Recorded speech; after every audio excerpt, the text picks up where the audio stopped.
जय भीम। और अचानक से बिना बताए आपके बीच लाइव, और लाइव का कारण मैंने कैप्शन में डाल दिया है।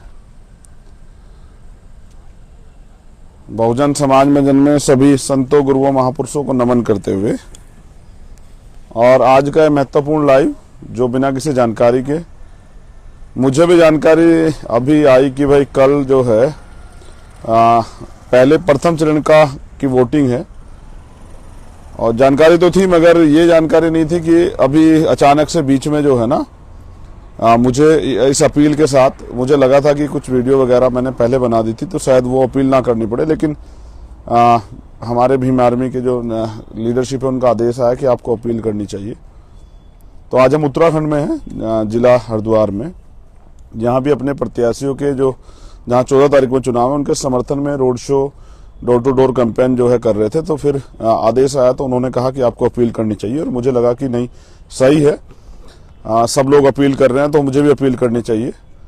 तो सबसे पहले तो मैं बहुजन समाज में जन्मे सभी संतों, गुरुओं, महापुरुषों को नमन करता हूँ। दूसरा, यूपी में प्रथम चरण का कल जो है वोट पड़ेगा, तो आजाद समाज पार्टी के सामाजिक परिवर्तन मोर्चा के जो घटक दल हैं उनके प्रत्याशी भी लड़ रहे हैं। आजाद समाज पार्टी की तरफ से चंद्रशेखर आजाद बहुजन समाज के लोगों से अपील करता है कि इस बार अपने मत को बर्बाद ना करें। परिवारवाद, पूंजीवाद, सामंतवाद, उन सब ताकतों को जो लोकतंत्र की हत्या करती हैं और जिनका अंतिम मकसद मात्र आपके साथ चुनावी रिश्ते रखना है। 5 साल जब शोषण होता है तब वो कहीं दिखाई नहीं देते, चुनाव के समय आके आपसे वोट की अपील करते हैं और सपने दिखाते हैं। इन सपनों को 71 साल से हम लोग देख रहे हैं, लेकिन वो सपने अभी तक पूरे नहीं हुए, और सपना दिखा के वोट लेके आफ्टर इलेक्शन जो है फिर हम उनको ढूंढते हैं तो नेता के दरवाजे हमें जाना पड़ता है, नेताजी नहीं मिलते, और नेताजी घर पे भी हो तो घर से ही कहलवा देते हैं कि कह दीजिए नेताजी बाहर गए। जनता वोट देती है और ये सोच के वोट देती है कि इस बार परिवर्तन होगा, इस बार उनकी जिंदगी में बदलाव होगा, जो मूलभूत सुविधाएं, अधिकार कॉन्स्टिट्यूशन ने दिए हैं वो मिलेंगे, मानव मूल्यों की वैल्यू होगी। लेकिन एक जो बहुत इंपॉर्टेंट बात आपसे करनी है, मैंने कोट भी किया, दोबारा कह रहा हूं, कल मैंने कोट किया था गोरखपुर नामांकन से पहले। जब मैं कल गोरखपुर नामांकन कराने गया तो डॉक्टर अंबेडकर की एक लाइन, राजनीतिक सत्ता वह मास्टर चाबी है जिसको प्राप्त करने के बाद आप अपनी तरक्की के सारे रास्ते खोल सकते हैं, आप अपनी सम्मान सुरक्षा सुनिश्चित कर सकते हैं, और आप इस देश में हुक्मरान बन सकते हैं। मुझे ये कहने में कोई परहेज नहीं है कि राजनीतिक व्यवस्था अगर आपके काबू में है, यानी कि आप राजनीतिक व्यवस्था सत्ता को अपने हाथ में ले लेते हैं, तो आपको कानून बनाने की ताकत आपके हाथ में आती है, और जब कानून बनाने की ताकत आपके हाथ में आती है तो फिर आप नीतियां बना के परिवर्तन कर सकते हैं, जो अभी तक नहीं हुआ है। जो समस्या मूलभूत हमारी है, जैसे जातिवाद, जैसे कास्ट एट्रोसिटी, जैसे डिस्क्रिमिनेशन, भेदभाव, जैसे रोटी, कपड़ा, मकान, अच्छी पढ़ाई, अच्छा इलाज, नौजवानों के लिए रोजगार, महिलाओं को सम्मान, महिलाओं को अधिकार, महिला सशक्तिकरण, उसके अलावा किसानों के मामले हैं, मजदूरों के मामले हैं, उनके साथ आम जनता के बुनियादी जो ढांचा बनाया गया है, जिस तरह से एक कर्नाटक में एक बड़े मुद्दों को हवा दी जा रही है क्योंकि उसका असर यूपी और जो 5 प्रदेशों में चुनाव है उस पर पड़ने वाला है। एक इस तरह का सांप्रदायिक माहौल बनाया जा रहा है कि पोलराइजेशन हो, और ये कुछ दलों की राजनीतिक लालसा है कि इस तरह की चीजें आगे बढ़े जिससे कि उनको फायदा हो, और इन धार्मिक सांप्रदायिक एजेंडों में आपके वास्तविक मुद्दे हमेशा फेल हो जाते हैं, कहीं ढके जाते हैं, इस वजह से नुकसान होता है। तो मैं आपसे अपील करता हूं, आजाद समाज पार्टी काशीराम का चुनाव चिन्ह केतली, और जब जिस भी विधानसभा में जब आपको के सामने केतली का बटन आए तो आपको केतली का बटन दबा के आजाद समाज पार्टी को, भीम आर्मी को, सामाजिक परिवर्तन मोर्चा को और अपने भाई चंद्रशेखर आजाद को राजनीतिक ताकत देनी है, जिस राजनीतिक ताकत के बलबूते जैसे कहा गया है, और ये कहा नहीं गया, ये वास्तविकता भी है कि लोकतंत्र में सत्ता के साथ साथ विपक्ष की भी एक अहम भूमिका होती है।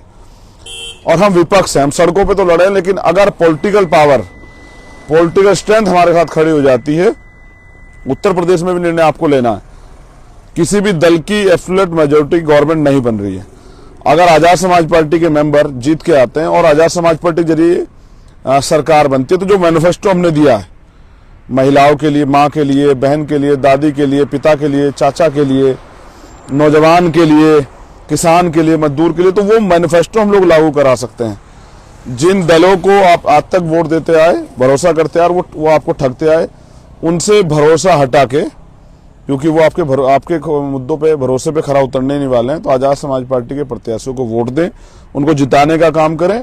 मैं आपसे अपील करता हूं कि आजाद समाज पार्टी का जो सिंबल है केतली, जहां आप केतली देखें तो आप ये समझना, मेरी माताओं बहनों से मेरी अपील है, बुजुर्गों से अपील है, नौजवान साथियों से, कि वहां प्रत्याशी सिर्फ चंद्रशेखर आजाद है। जब आप वोट देने जाएंगे तो याद रखना कि अपने बेटे को, अपने भाई को, अपने बच्चे को, अपने दोस्त को वोट देके ताकतवर बनाना है। और भारतीय राजनीति ने क्या दिया है देखना चाहते हैं? मैं दिखा देता हूं। देखो, समय बड़ा बलवान होता है। मेरे पीछे एक व्यक्ति आप पड़ा सोता हुआ देख रहे हैं। हम हरिद्वार हैं, मेरे दोनों तरफ नहर है, एक छोटी नहर है, एक तरफ बड़ी नहर है, और वो जहां मेरी उंगली का इशारा है वो देखिए उधर, वहां एक आदमी लेटा हुआ है, ना छत है ना ही कोई और सहारा। उसके नीचे जो कपड़ा है बहुत एक सादी सी चादर है, ऊपर एक कपड़ा है।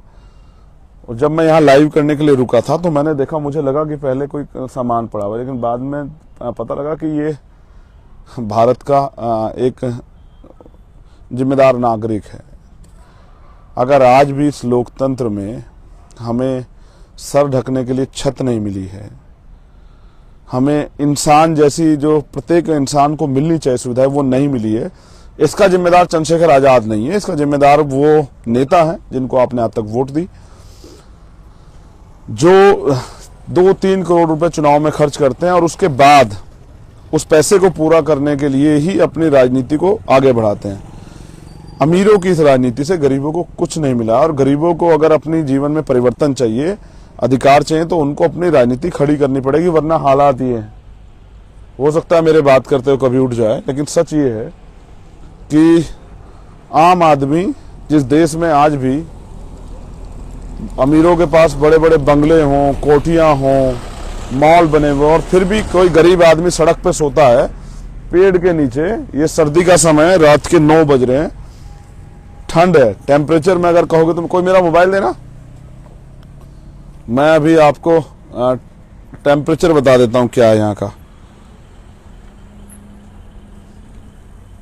15 डिग्री सेल्सियस टेम्परेचर है, और 15 डिग्री टेम्परेचर पे ये हालात हैं। तो इससे ये प्रमाणिकता है कि राजनीतिक व्यवस्था जो बनी है उसका दुरुपयोग हुआ, और उसके कारण आज भी ये अकेले आदमी नहीं है।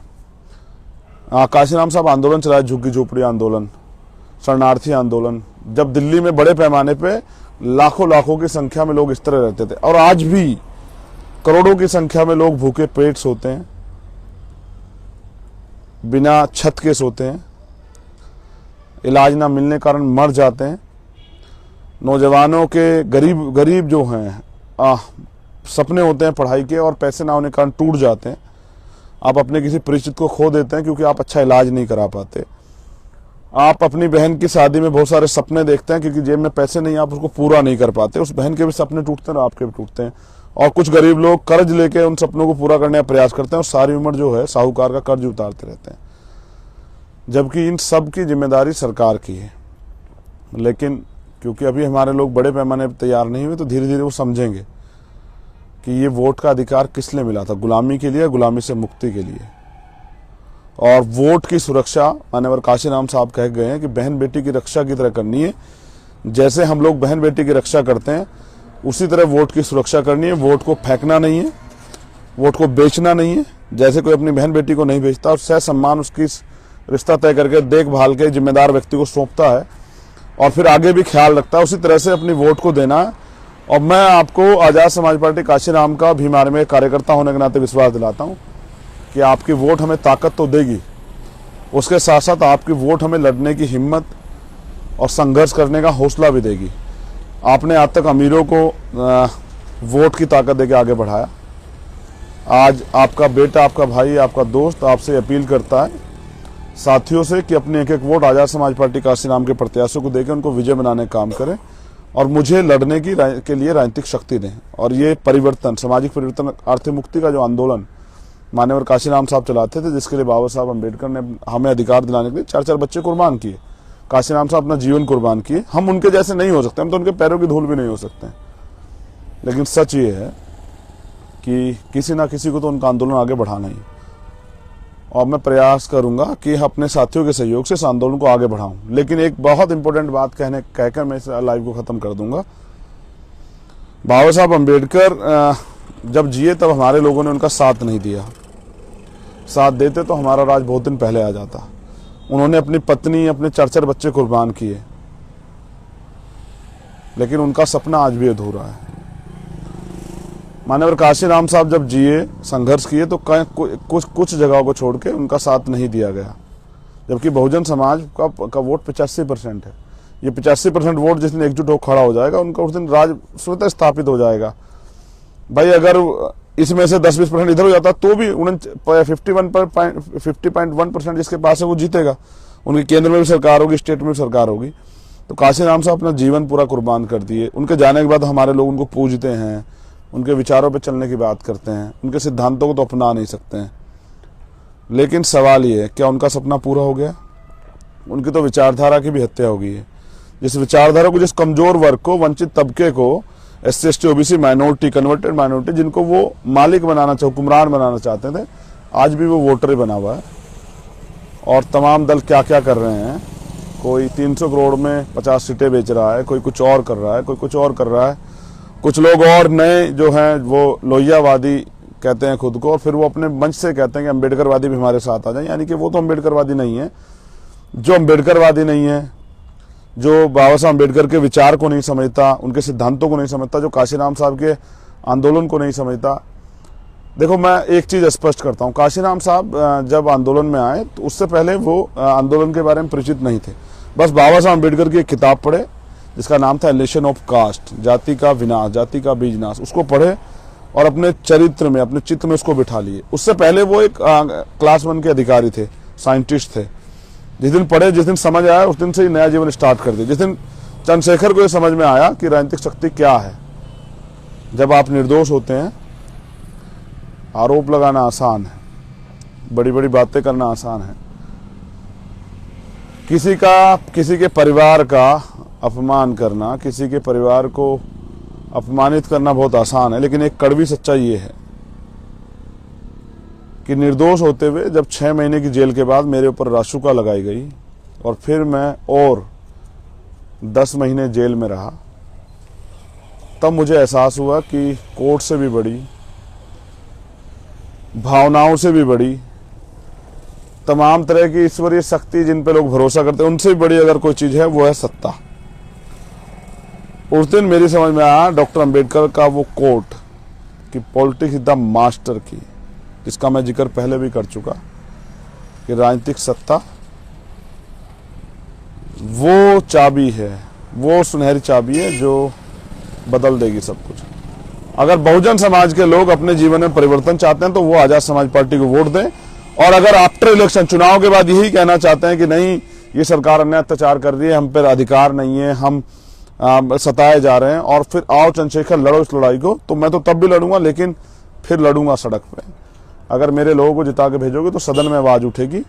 और जैसे मैंने कहा, अगर हमारे जरिए सरकार बनती है तो फिर आप देखिए, जो काम 70 साल में नहीं हुआ उसको हम 5 साल में कराने का प्रयास करेंगे, क्योंकि हम पे विचार है बाबा साहब अम्बेडकर के, ज्योतिबा फूले के, छत्रपति साहू जी महाराज के, पेरियार के, महामना रामस्वरूप वर्मा के, बाबू जगदेव प्रसाद कुशवाहा के, जननायक कर्पूरी ठाकुर के जो विचार थे वो हमारे पास है। और उन्हीं विचारों से ये देश जो है सम्राट अशोक का देश बनेगा, महान बनेगा, सोने की चिड़िया बनेगा। आपने मुझे सुना, उसके लिए बहुत बहुत धन्यवाद।